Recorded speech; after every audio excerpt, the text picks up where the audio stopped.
علاش في كل مرة للتغيير كتلقى راسك راجعة لنفس النقطة؟ علاش كل علاقة كتبدلو غير الوجوه ولكن السيناريو باقي نفسه؟ علاش كل مرة كتحسي برغبة جديدة بطاقة جديدة وفي لحظة بلا سابق انذار كتخمد ديك الرغبة؟ اليوم غادي نمشيو اعمق من الوعي الذاتي. اليوم غنمشيو للهياكل النفسية اللي كتصنع سلوكك باش نفهمو الطبقات المخبية اللي كتخلي السلوك ديالنا يتكرر بلا ما نحسو. وغادي تكتشفي ان المشكل ماشي في شخصيتك، المشكل في النظام الداخلي اللي تربيتي عليه بلا اذن منك. الفكرة كلها ان كل مستوى اللي غادي نهضروا عليه مترابط مع اللي قبله، كل واحد ضروري باش نفهموا الاخر، وكل واحد كيساعدنا باش نبنيو فهم حقيقي ونبدلو الدائرة القديمة. وغادي نبداو من النقطة اللي مكيهضروش عليها بزاف، واللي هي كيفاش كيتبنى النظام النفسي اللي كيصنع حياتنا كاملة. قبل ما كتكوني واعية، قبل حتى ما كتبداي تخزني الذكريات واضحة، كان الجسم والعقل كيديروا خدمة صامتة. كانوا كيصمموا أول نسخة منك. هاد النسخة الأولى هي النواة، هي البرنامج الأول اللي من بعد غادي يبني عليه الدماغ كل شيء. ردود الفعل ديالك، الخوف ديالك، اختيارك للناس، الطريقة اللي كتبغي بيها، حتى علاش كتعصبي وعلاش كتشكي. وهاد النواة كتشكل بين 0 و 12 سنة، يعني ملي كتزادي، وكتبدا تشكل من 5 مكونات. اولا نبرة صوت الوالدين، اول تعريف للحب والخطر. الطفل ما كيتعلمش الهضره، الطفل كيتعلم الاحساس اللي كيجي مع الهضره. واش الصوت كان هادئ ولا حاد؟ واش كان كيخوف ولا كيطمن؟ واش ملي كيبكي شي حد كيحتويه ولا كيقولوا له سير اسكت؟ نبرة الصوت كتحدد كيفاش كتفسري النوايا، شحال كتخافي من المواجهة وشحال كتكوني منفتحة في العلاقات. الجسم سجل النبرة وكيعاود يشغلها كل ما كتقابلي انسان كيشبههم في النغمة. ثانيا طريقة استقبال الخطأ، التعليم ولا العقاب. الطفل ما كيتعلمش غلط، الطفل كيتعلم انا غلط. الا كان الخطأ كيعني صراخ ولا عقاب ولا ورود ولا تجاهل، كيترسخ قانون داخلي كيقول من الاحسن ما ندير والو، من الاحسن ما نحاولش. ولا كان الخطأ كيتشاف على انه تعلم، كيبان الطفل اللي كيجرب، اللي كيغامر واللي كيواجه. اليوم اللي كتخافي من المحاولة، راك ما كتخافيش من الفشل، راك كتهربي من الاحساس اللي جمع اول خطأ. ثالثا الامان العاطفي. واش كان شي حد كيسمعك؟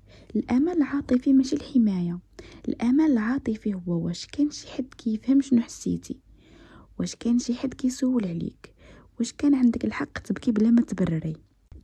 الطفل ملي كيكتشف انه ما في جنبو حتى حد، كيكبر بانه خاصو يدير كل شي بوحدو، وكيولي قوي بزاف غير من برا. رابعا شكل الحب اللي وصل ليك، مستقر ولا متقلب. الحب اللي وصل للطفل كيولي النموذج اللي كيقارن به حياته كامله. حب مشروط، غادي نحاول نرضي. حب متقطع، غادي نتعلق ونخاف. حب بارد، غادي نهرب. حب عنيف، غادي نسكت مشاعري باش ننجا. حب دافئ ومستمر، غادي نكبر وانا مرتاحه.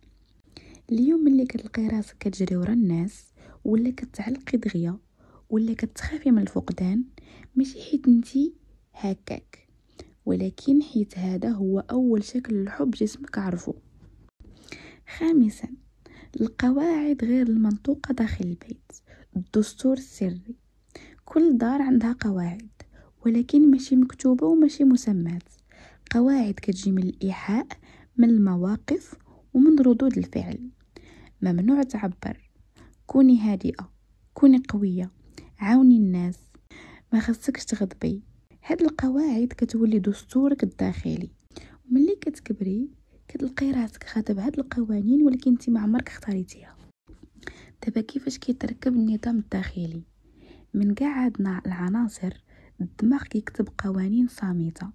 باش يبغيوني الناس خاصني نرضيهم، باش نبقى امينه خاصني نسكت، باش ما نترفضش خاصني ما نطلب والو، باش ما نفقد حتى واحد خاصني نعطي بزاف. وكتكبري وكتعيشي حياتك كامله باش تحمي داك الطفل القديم. ولكن السؤال اللي كيجيك ملي كتعرفي راسك هي الا كنعرف هادشي كامل اليوم، علاش مازال كنعاود نفس السلوكات؟ علاش مازال كنرجع لنفس العلاقات، نفس الغلط، نفس الشخصيات ونفس النهايه؟ راه ماشي حيت انت ضعيفه، ولا حيت باغيه هادشي، ولا حيت ما كتسمعيش. السبب بسيط، الدماغ ما كيتبعش اللي مريح، الدماغ كيتبع اللي مألوف. الالم اللي الفتيه كيحسو امن اكثر من سعاده ما عمرك عشتيها. وهنا كندخلو في 3 ديال العناصر. اولا repetition compulsion، الاعاده القهريه. المخطط النفسي كيعاود نفس القصه باش يحاول يصلح جرح قديم. مثلا للتحرم من الحب ديما كيبغي الناس اللي ما كيعطيوش الحب باش يربح المعركه اللي خسرها شحال هادي. اللي تربات على الارضاء كتخسر راسها باش تحس براسها وكتستحق. اللي تعلم ان الغياب طبيعي كينجذب للناس اللي كتغيب. هادشي ماشي صدفه، هذا هو العقل القديم اللي كيدير نفس الحركه. ثانيا النورولوب، الحلقه العصبيه.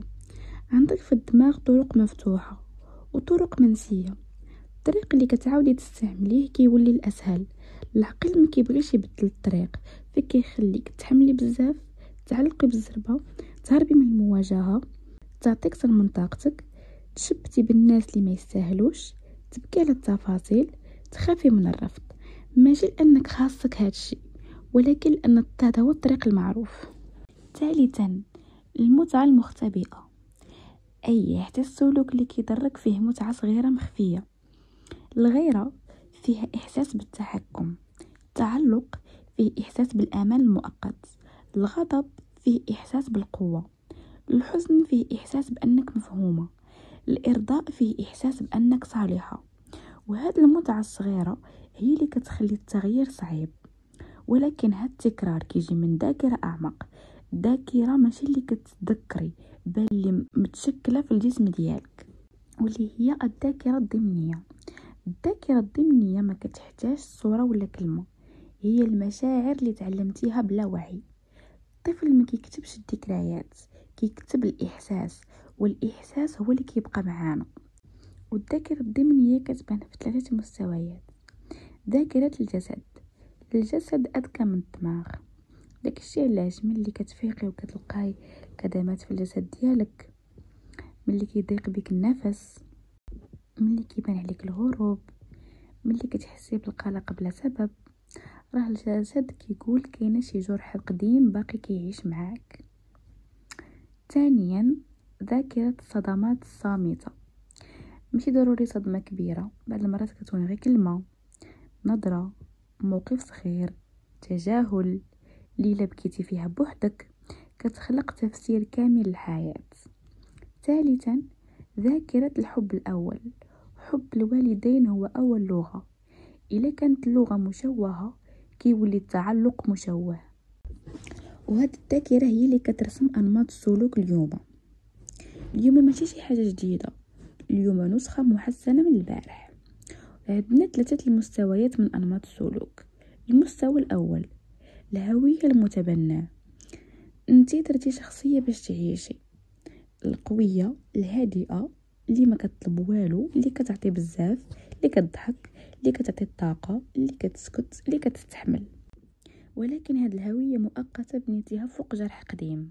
المستوى الثاني السلوك التعويضي، افعال كديريها باش ما تبانش الحقيقه، بحال التعلق، الغيره، الصمت، الخوف، القلق، الاهتمام المفرط، الكمال، الهروب، كلها محاولات نجاة. المستوى الثالث الجاذبيه النفسيه، كتجذبي نفس الناس اللي كيشبهوا الماضي ديالك، نفس الطاقه، نفس السيناريو ونفس النهايه. وشنا هو السبب؟ هو ان العقل كيقلب على نفس الاحساس باش يصلح الماضي. دابا غندوزو للحلول. اولا كشف النموذج الداخلي. قبل العلاج خاص التشخيص. شنا هي اول مره بكيتي وما شافك فيها حتى احد؟ شنا هي اول مره احتاجيتي شي واحد موقفش معاك؟ شنا هي اول مره حسيتي بالضعف؟ اول مره تعلمتي السكوت؟ اول مره سمحتي في حقك باش تبقاي محبوبه؟ هاد الأسئلة هي الجدر. ثانيا، إعادة برمجة الذاكرة الضمنية. ما غاديش تبدلي بلا ممارسة معاكسة للسلوك القديم. كنتي كتسكتي، عبري. كنتي كتخافي، قولي لا. كنتي كتعطي بزاف، وقفي. كنتي كتخبي، هضري على المشاعر ديالك. كنتي كتهربي، واجهي. كل حركة صغيرة كتساوي سلك جديد في الدماغ.